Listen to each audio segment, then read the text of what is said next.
I want to thank all the panelists and even those who we've invited for their comments, which were very important and emotional indeed, because they are comments which are lived experiences of women and which are missing from the discussion, because the discussion is not generated by the lived experiences of women. So I'm going to try and articulate everything that's been said in a manner that I understand it as a judge and as someone before whom these cases come. So gender-based violence are cases of rape, of sexual assault, of harassment, and even cybercrime. But the thing to remember is that gender-based violence means violence against women because they are women. So that is why they are violated. And that's what is important to remember. And these cases, where do they stem from? Where do they originate? They come from a position of imbalance, where there is imbalance and inequality in power, in status, in economic autonomy, where there is a lack of substantive equality between men and women. These problems are deeply rooted in our culture, in our tradition, in our social beliefs, which we together as people believe is how we should run our society. So basically, when we talk about GBV cases, when we talk about all the issues that have been brought out here, we're really talking about one thing. How does society perceive women? How does society see women? And where does society put these problems? And I think the one thing that everyone has said is that it's not a priority. And I would have to agree there that it is not a priority. As other things are priority, GBV cases are not a priority. We've normalized it. We're used to hearing it. We're used to news about it. And as people, we are not outraged. There is no reaction. Whether the victim is a minor, where I think society should be outraged, where the victim is a minor. Where she is a young girl or a young boy, where she is the mother of 3 on the motorway, we should be outraged. Because it's not just the woman that is being violated, it is society. It is a crime against society. That woman brings with her a family, children. You recognize her as a caregiver in the house, but you don't want to honor her dignity when it is violated. Now we've heard everybody. They've given us the challenges, they've shown us where the issues are, and they've also pointed out a very important issue. And I think that was one of my areas that I was going to focus on is data. We shy away from collecting data, which means that we cannot speak about the problem scientifically with evidence. So I don't think there is anyone here who can really tell us exactly how many cases of rape there are in a country, which is why you commented and said that, the increase is there, but not so much, whereas you are commenting and saying that there is a lot. I think what we look at, or the way I look at it, is without the data, there can be no understanding of the problem. You can't even diagnose the issue if you don't have the data. So by not collecting data and not having a formal process of collecting the data and not knowing what data to collect, we will never diagnose the problem. We will never be able to correct the problem. And so we'll always be having the same circular discussion. We'll always be saying the same things, but we will never see the end to the problem because we don't have the data to talk about. So if we don't know how many cases of rape there are, we don't know how many actually are reported, we don't know how many there are convictions, how many women have resigned from their statements or have taken their cases back, we don't know the magnitude of the problem. Domestic violence is a serious issue, but there is a law that says it is a crime, but there are no reported cases. And there are no reported judgments because it doesn't come to the court. So again, we have a problem here, and data is a significant problem which everyone agrees upon. But where am I seeing the problem? Where am I seeing the problem that everyone here has articulated? We do have good laws. We have good laws in the form of harassment and domestic violence laws. We have the Zainab Alert Response and Recovery Act. We have the Anti-Rape Act. We even have a sex offender registry by NADRA. And I didn't even know about this sex offender registry until I was at another conference and someone brought it up. And then I looked it up and I discovered that it's not even operated. But it's a good thing. If we have it, it should become operative. So it's a good thing, and we need to see how to implement this. In the court system, we introduced the GBV courts, which are specialized courts which were creating a more sensitive environment where the woman could narrate her story of the abuse that has happened without feeling harassed and without feeling stigmatized.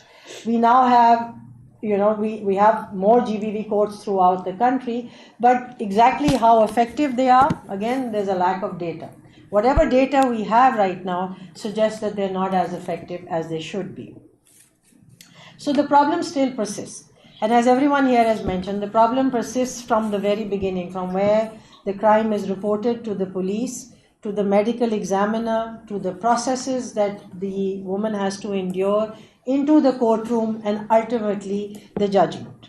We find that women still have difficulty talking about it, they shy away from it, they run away from the court systems because, as you very rightly put it, she doesn't see an end to it, and she doesn't see that the system is going to treat her fairly. So let's be alarmed. Let's all be collectively alarmed. And I will give 3 reasons that I understand for us to be alarmed.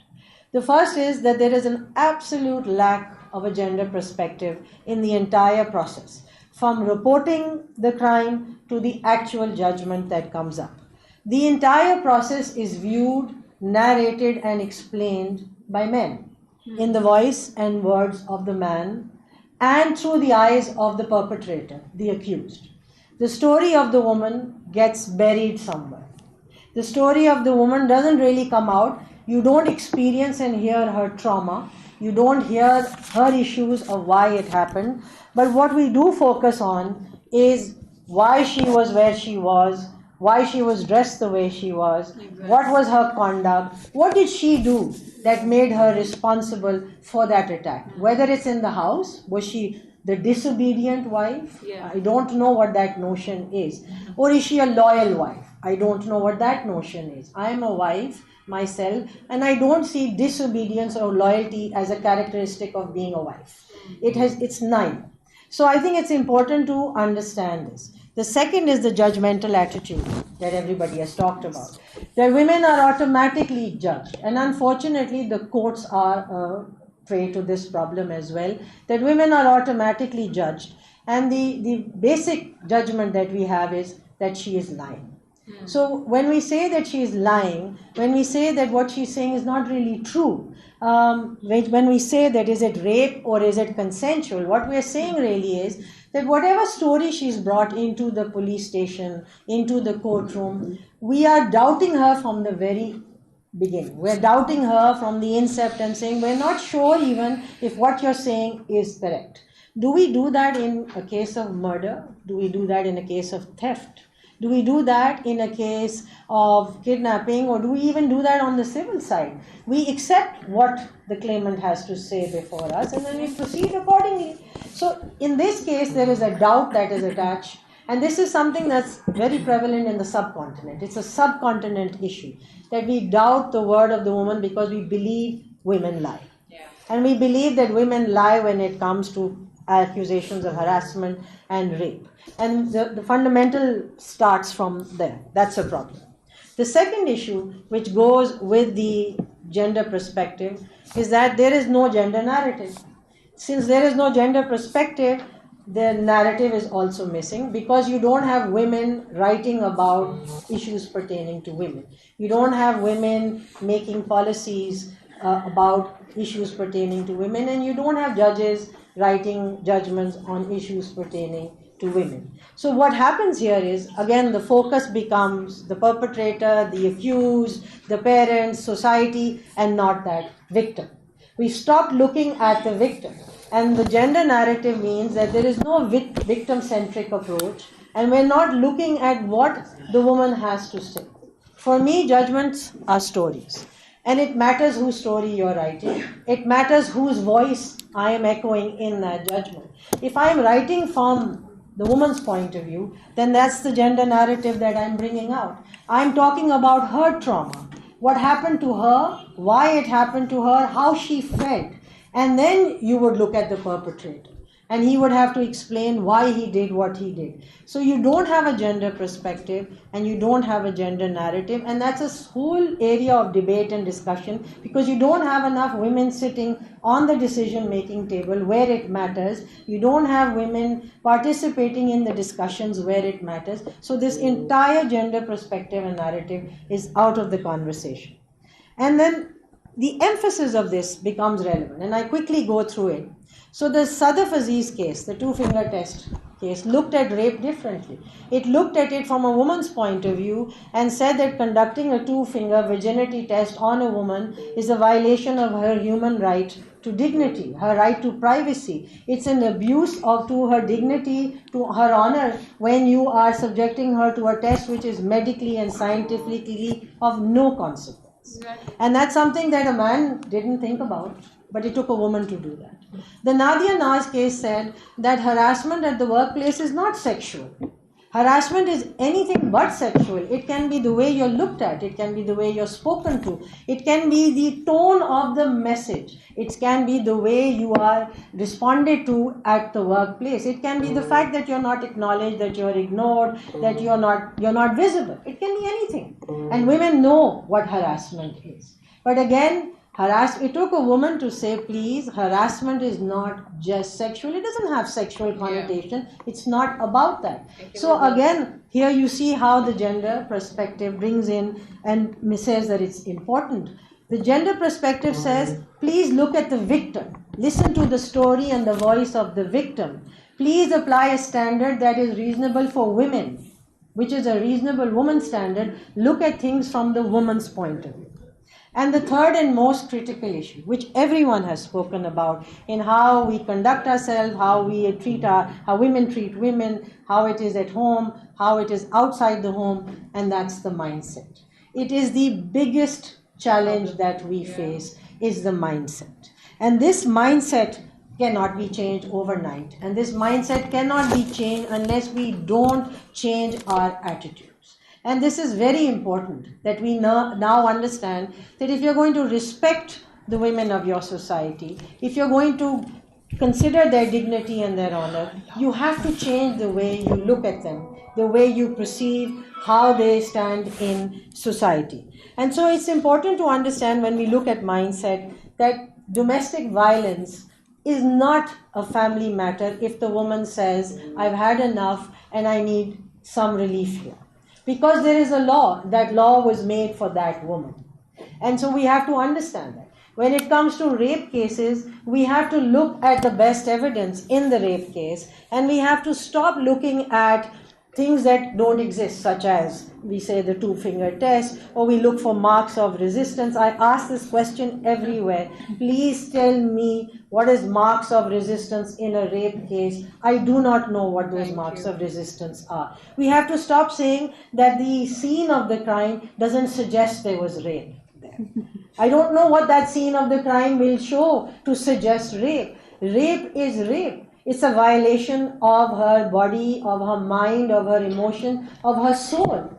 And so you can't be looking for things that don't make sense, which in today's jurisprudence no longer exist. And there is the Muhammad Imran case, for anyone who's interested. It's a dissent which I recently authored at the Supreme Court, which highlights how the mindset prevails in the system, where even DNA, which is the best evidence that we have in court today, is converted not for the rape benefit of the victim to say rape, but converted for the benefit of the accused to say consent.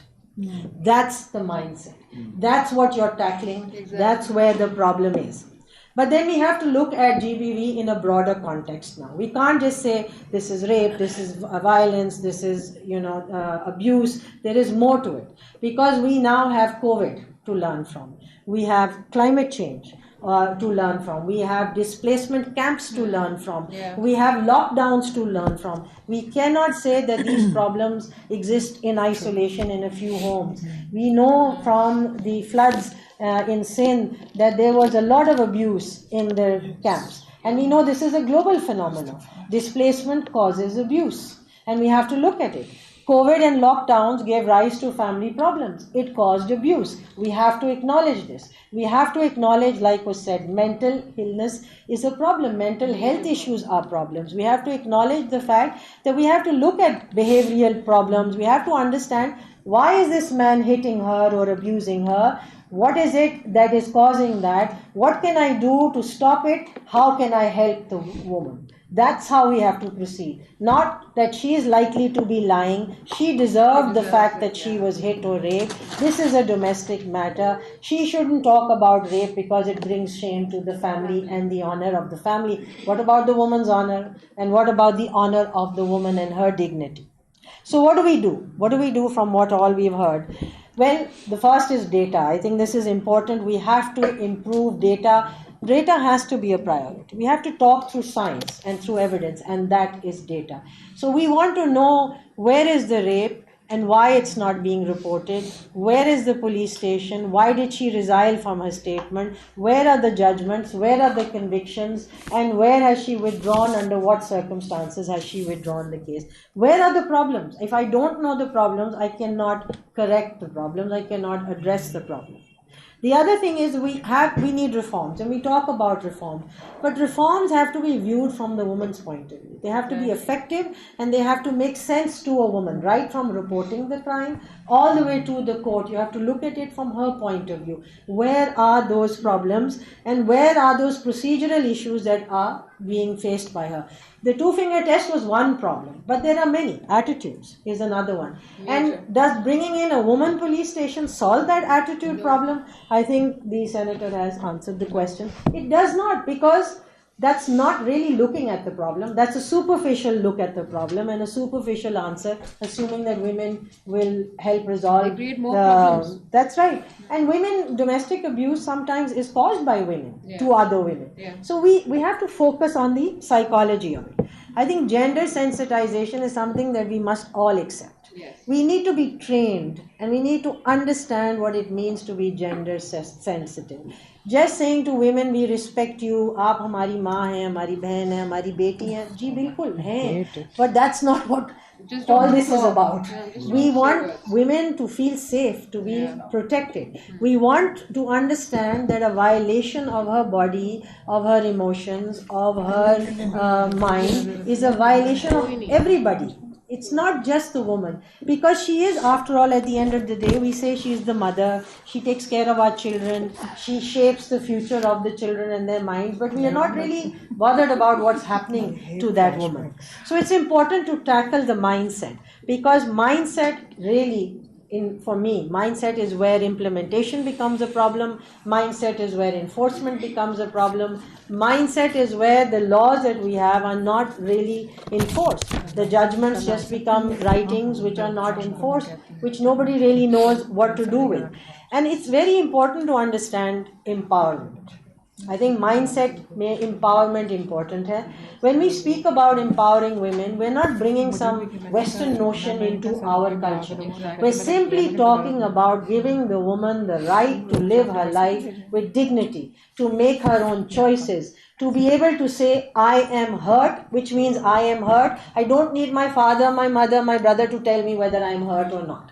And it also means giving her the ability to say, I need to report this, I don't want this anymore. For her to have enough autonomy that she can decide what she needs to do and is not dependent on anyone to the extent that she has to access the justice sector to go and report some harm that's being caused to her. So empowerment is important. It's a concept we all have to understand. Empowering women is not about bringing some alien concept into our world. It's also not making all the women of Pakistan the Aisha Maliks of Pakistan. That's not what empowerment is. Empowerment is simply about giving women her rightful due in the home, in society. Treat her with dignity, treat her like a human being, give her the ability to say that she has been wronged, and allow her to seek rightful remedy when she says that she has been wronged. So basically, when we allow that, we remove certain imbalances. We remove the controlling aspect that we have in our society of wanting to control the woman and wanting to control what she wants to do and what she doesn't want to do, to the extent that you end up controlling her thinking. That's what we're saying, you see. You end up controlling her thinking. So I think how we all have concluded on the matter is that let's make this a priority.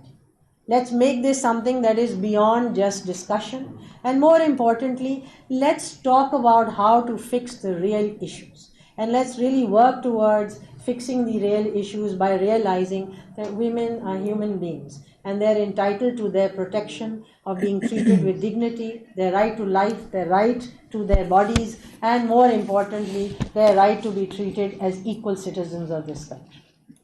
Thank you.